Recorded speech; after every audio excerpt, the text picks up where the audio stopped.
Hello, friends, and welcome. If you are looking for a potent cold and flu remedy, then look no further than homemade elderberry syrup. So, I had some elderberries that needed to go ahead and be harvested, but you can also buy elderberries dried very easily and very cheaply. So, I just froze these before I took the berries off to make it easier to handle. But if you're using dried, go ahead and use 2/3 cups of dried elderberries or 1 1/3 cups of fresh or frozen elderberries, as well as 1 teaspoon of cinnamon and half a teaspoon of ground clove. And we're going to need about 3.5 cups of water and 1 cup of honey.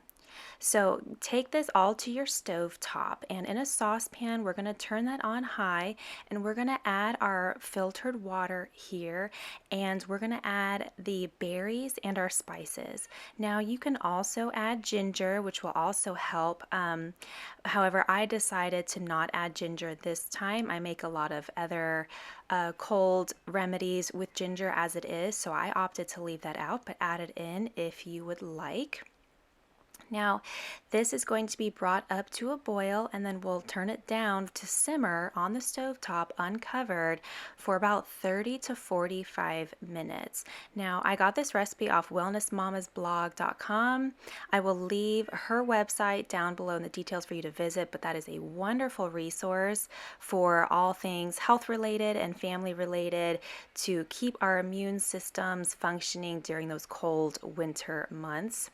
Elderberries have been clinically shown to reduce the amount of time that is spent being sick with the cold or flu. So even if you do get sick, your recovery is about half the time as it would be otherwise. So I'm going to put the rest of these berries in the freezer to make another batch later because this will not last forever in the fridge. However, once you make this recipe, you can, of course, freeze some in an ice cube tray to help divvy it out as needed. But you only need about 1 teaspoon a day, just as a maintenance to help protect you against the cold and flu. Now, if you do get sick, it's recommended that you take 1 tablespoon of elderberry juice instead of just the 1 teaspoon daily until you are symptom free. This will just help and give your body that extra boost to heal quicker. So once this is brought up to a boil, we're going to turn this down onto the lowest setting of our stove and allow it to just simmer away for the next 30 to 45 minutes. What we're looking for is that liquid is going to be reduced by about half.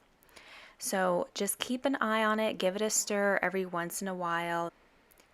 And once it has reduced by half, go ahead and turn the stove off and just allow it to come down to room temperature before we move to the next step.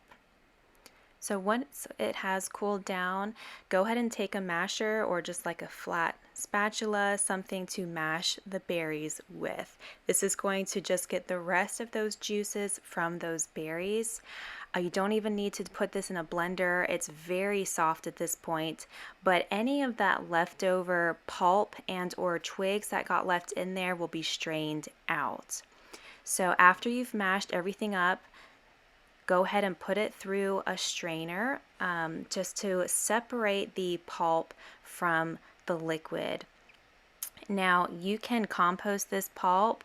You don't have to just throw it in the trash can. I actually use these in muffins, and they are a little bit tart, so whatever you put it in, you might want to have some sort of sweetener in them because they will still taste quite tart. Elderberries are not a sweet berry, and you just want to make sure that you're not eating the fresh or dried berries without having cooked them. I just want to forewarn you all that there is a chemical in the seeds, if it's not cooked properly, that causes cyanide in the body. It will not be pleasant. So make sure everything is cooked before you work and eat with elderberries. Now we're going to add our honey and just stir until the honey is thoroughly dissolved. This is going to not only extend the shelf life, but also offer its own immune boosting properties. And this is a thin syrup.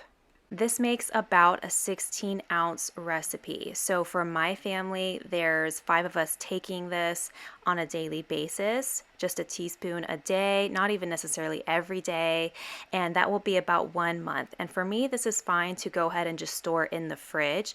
However, if you're gonna need it to last longer than about 3 or 4 weeks, I recommend putting some in the freezer to have for later and just breaking it out as needed. So maybe just have enough for 1 week's worth at a time and put that in the fridge. So every week you would take out just enough that you need for that week.